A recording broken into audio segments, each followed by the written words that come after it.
بات کر رہے تھے گلگت بلتستان میں ہونے والی بارشوں اور اس سے ہونے والی تباہی کے حوالے سے ان کی وجوہات کیا ہیں، کیوں ہر سال سیلاب آتے ہیں اور گلگت بلتستان کا خاص طور پر جو علاقہ ہے، خوبصورت علاقہ، وہ اتنا متاثر کیوں ہوتا ہے۔ اسی پر بات کرنے کے لیے ہمیں جوائن کیا ہے ترجمان گلگت بلتستان حکومت ہیں فیض اللہ فراق صاحب۔ کیسے ہیں آپ سر؟ اللہ کا شکر ہے، بہت شکریہ آپ نے شو میں بلایا اور جس طرح آپ نے بات کی گلگت بلتستان کی ویدر کے حوالے سے اور وہاں کے حالات کے حوالے سے۔ پہلی بات تو یہ ہے کہ گلگت بلتستان جو ہے ایک ڈیزاسٹریس علاقہ ہے، پہاڑی علاقہ ہے، وہاں کے لینڈسکیپ دیگر علاقوں سے بہت منفرد ہے اور ڈیزاسٹریس ہے۔ وہاں پہ کبھی برف باری زیادہ ہوتی ہے تو پہاڑ کٹ کے آتے ہیں، بارشیں ہوتی ہے تو پہاڑی علاقہ ہے، پہاڑ کٹ کے سڑکیں بلاک کرتے ہیں، کمیونیکیشن ٹاور گرتے ہیں اور پاور ہاؤسز ڈیمیج ہو جاتے ہیں جس سے بجلی کا مسئلہ ہوتا ہے۔ تو ہر سال اسی طرح ہوتا ہے، لیکن اس سال اس سے کچھ منفرد ہے کیونکہ وہاں کی کلائمیٹ چینج، گلوبل جو امپیکٹ پڑ رہا ہے اور انوائرمنٹل چینجز وہاں پہ آ گئے ہیں۔ آپ نے دیکھا ہوگا کہ بدترین قسم کی گرمی وہاں پہ پڑی۔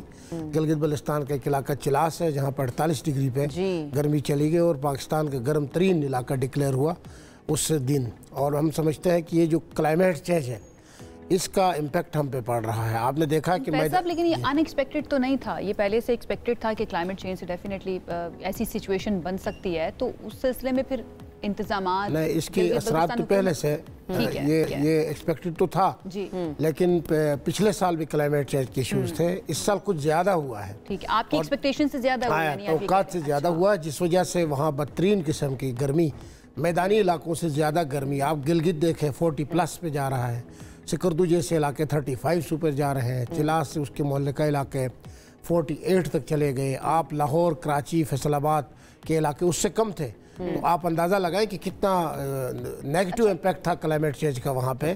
اور ابھی جو وہاں پہ اس کے بعد جو بارشیں ہوئی، جو ٹاپک ہے اصل، اس کے بعد جو سیلابی ریلیں آ گئے وہاں پہ، گلگت بلتستان کے تقریباً 14 ڈسٹرکٹس ہیں، وہاں پہ مختلف علاقوں میں سیلابی ریلیں آ گئی جس سے تباہی ہوئی ہے۔ کون سے علاقے ہیں ذرا اگر آپ بتا دیں جو زیادہ افیکٹ ہو رہے ہیں؟ اس میں دیکھیں، اس میں بلتستان کے کچھ علاقے ہیں، گلگت کے بھی کچھ علاقے ہیں اور خاص کر دیمر کے کچھ علاقے ہیں جس میں کراکرم ہائی وے 5 سے 6 مقامات پر بند ہوئی تھی، جس میں آپ نے گونر فارم، گندلو اور لال پڑی اور جس طرح چلاس کے علاقے ہیں، بابو سر کا علاقہ ہے جو کنیکٹیوٹی ہے، درہ ہے، KPK کو گلگت بلتستان سے ملاتا ہے، وہاں پہ سیلابی ریلیں آ گئے ہیں۔ دارالتانگیر کے علاقے ہیں، وہاں پہ سیلابی ریلیں آ گئے ہیں۔ اللہ کا شکر ہے کیجویلٹیز نہیں ہوئی، لیکن وہاں پہ لوگوں کو بہت بڑا نقصان ہوا ہے، کھڑی فصلیں تباہ ہوئی ہیں، لوگوں کی زمینیں تباہ ہوئی ہیں، املاک کو نقصان ہوا ہے۔ اور وہاں پہ اس وقت ٹورزم کا سیزن ہے، ہزاروں ٹورسٹ آتے ہیں۔ گورنمنٹ کی طرف جو لوگ ہوتے ہیں وہ گورنمنٹ کی طرف ہی دیکھتے ہیں کہ وہ آئے گی، انتظامیہ آئے گی جو ان کی داد رسی کرے گی۔ حکومت کی طرف سے اب اس سچویشن میں چلے ایکسپیکٹ نہیں کیا گیا تھا، اس سے زیادہ نقصان ہو رہا ہے اور سیلاب اور پانی آ رہا ہے، کیا انتظامات کیے جا رہے ہیں وہاں پہ؟ دیکھیں، گورنمنٹ کی ایک رسپانسبلٹی ہے جو اپنے بساط سے بڑھ کے پوری حکومت کر رہی ہے۔ وزیر اعلیٰ گلگت بلتستان حاجی گلبر خان صاحب کے احکامات تھے، بارشوں سے پہلے احکامات تھے، تمام جو متعلقہ ادارے ہیں جس میں ڈیزاسٹر مینجمنٹ ہے، انتظامیہ ہے اور دیگر جو ادارے ہیں، ان کو ہدایت کی گئی تھی کہ وہ قبل از وقت ان علاقوں میں لوگوں کی زندگی کو بحال کرنے کے لیے اپنے آپ کو متحرک رکھیں۔ کیوں ہی بارشیں ہوتی ہیں، وہاں سڑکیں بند ہو جاتی ہیں، ہزاروں ٹورسٹ سٹک ہو کے پھنس کے رہ جاتے ہیں۔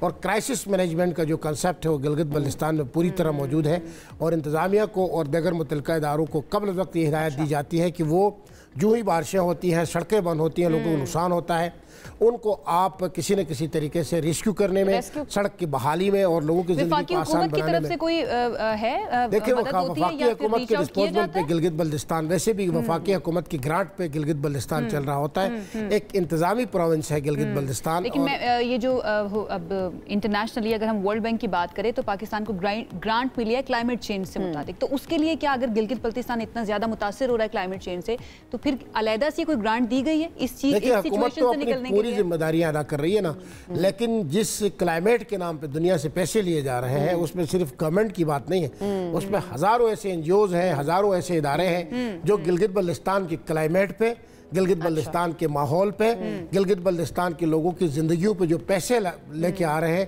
اس کا تو کوئی امپیکٹ وہاں پہ نظر نہیں آ رہا ہے۔ لیکن اس کے نام پر دی گئی ہے کلائمیٹ چینج کے نام پر، جی بی کی کلائمیٹ چینج کے نام پہ ہی لیے جاتے ہیں، جس میں کئی ادارے ہیں، ان گنت ہیں، کاؤنٹلیس ہیں۔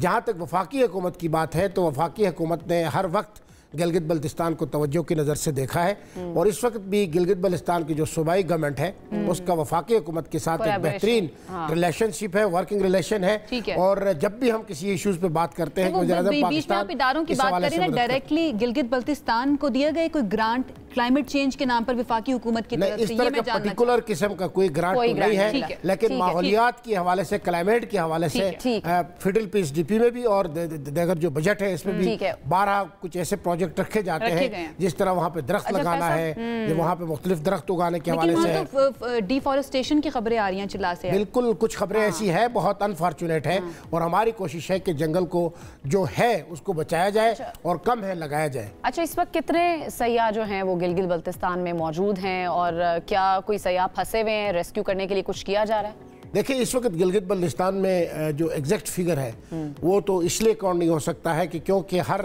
लम्हा वहाँ से गुजरते हैं लोग, लेकिन हज़ारों की तादाद में इस वक्त गिलगित बल्तिस्तान के तीनों रीजन्स में, बल्तिस्तान डिवीज़न, देमर डिवीज़न और गिलगित डिवीज़न में इस वक्त टूरिस्ट मौजूद है, और कल से मुख्तलिफ इलाकों में टूरिस्ट फंसे हुए थे। अच्छा। ख़ासकर शाहराए बाबूसर पे और दियाबर की जो हदूद है उसमें जो कराक्रम हाईवे है उसके ऊपर 3-4 जगह पे कराक्रम हाईवे ब्लॉक थी, वहाँ पे टूरिस्ट फंसे हुए थे। उनमें से बहुत सारों को रेस्क्यू किया जा चुका है, और एक तरफ से वन वे ट्रैफिक के लिए भी सड़क खोल दी गई है, और वहाँ से टूरिस्ट जो है वो अपने मुतलका जो मुकाम है वहाँ तक पहुँच चुके हैं। अच्छा, ये भी बता दें, कुछ हम देखते हैं जैसे स्वात और दीगर इलाकों में दरख्तों की कटाई जो है वो बड़ी तेज़ी से जारी है। गिलगित बल्तिस्तान में हुकूमत के नोटिस में इस तरह की कोई चीज़ है? क्योंकि सैलाब जब आते हैं उनमें एक बड़ी वजह जो होती है, दरख्त लगाए तो जाते नहीं उस तरह से, लेकिन कटाई उनकी बड़ी तेज़ी से हो रही होती है। ये डिफॉरेस्टेशन जो है, गिलगित बल्तिस्तान में जंगल इतना ज़्यादा नहीं है, लेकिन माजी में इस बेदर्दी से जंगल को काटा गया, जो जिसके असरात आज हम उसको फेस कर रहे हैं। जो नेचर के साथ खेलेगा, नेचर उस आबादी को, पॉपुलेशन को कभी माफ़ नहीं करता। हमने फितरत के साथ, अभी आपके नोटिस में नहीं, 1-2 जगहों की खबरें इस हवाले से आई थी। वज़ीर आला गिलगित बल्तिस्तान ने उस पर नोटिस लिया है, उस पर कुछ लकड़ी सप्लाई हो रही थी, उस पर कुछ गिरफ्तारियां भी वहाँ पर हुई है।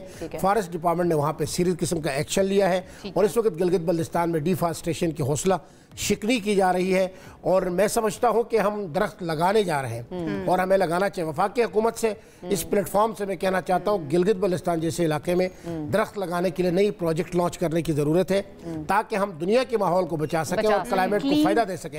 और एक बात आपके प्लेटफॉर्म से, गिलगित बल्तिस्तान में जो टूरिस्ट आते हैं, जितने भी लाखों सयाह हमारे मुल्क से आते हैं, उनके लिए गुजारिश है कि गिलगित बल्तिस्तान के लैंडस्केप और सड़कें पंजाब की तरह मैदानी इलाकों की तरह नहीं है, इसलिए वहाँ गाड़ियों को चलाते हुए एहतियात करें और लोकल ड्राइवर रखने की तरजीह दें। और उसके अलावा वहाँ पे जिस तरह के हालात हैं, उस हालात के अंदर उनको ये नहीं पता हो तो बारिश होती है तो वो दरिया के किनारे चले जाते हैं या नीचे आकर सेल्फियां बनाना शुरू कर देते हैं। उनको ये नहीं पता, ऊपर से डिजास्टर आ जाते हैं। ये बताइए, कोई हेल्पलाइन कायम की गई है उनके लिए? कोई बिल्कुल हेल्पलाइन हर डिस्ट्रिक्ट में भी है। हुकूमत जो गिलगित बल्तिस्तान की हुकूमत जो है वो किस तरह से फैसिलिटेट कर रही है? अगर वहाँ पर इस तरह की सिचुएशन है, रोका जा रहा है सयाहों को वहाँ पर आने से कि फोर्ड ना हो? राइट, वहाँ पे देखिए टूरिस्ट फैसिलिटेशन सेंटर है हर एंट्री पॉइंट के ऊपर, और हेल्प सेंटर भी है, पुलिस वहाँ पे मामूर होती है। और इसके अलावा गुज़श्ता दिनों एक टूरिस्ट जो है ना, एक लापरवाही का अंदाजा लगाए, पेशावर की एक फैमिली थी, वो बाबूसर बल्तिस्तान से निकलते हुए 3 दिन गायब रही, घर वालों से डिस्कनेक्ट रहे, कोई राब्ता नहीं किया। गिलगित बल्तिस्तान की पुलिस ने,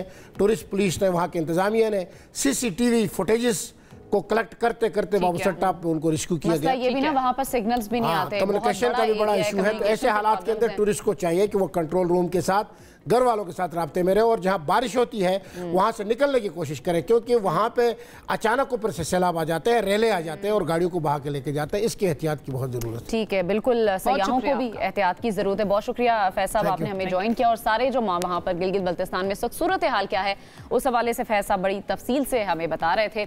और अब ज़ाहिर है सयाह जो वहाँ पर जा रहे हैं उनको भी एहतियात की उतनी ज़रूरत है, ताकि आप अपनी और अपने प्यारों की जान को महफूज बना सके।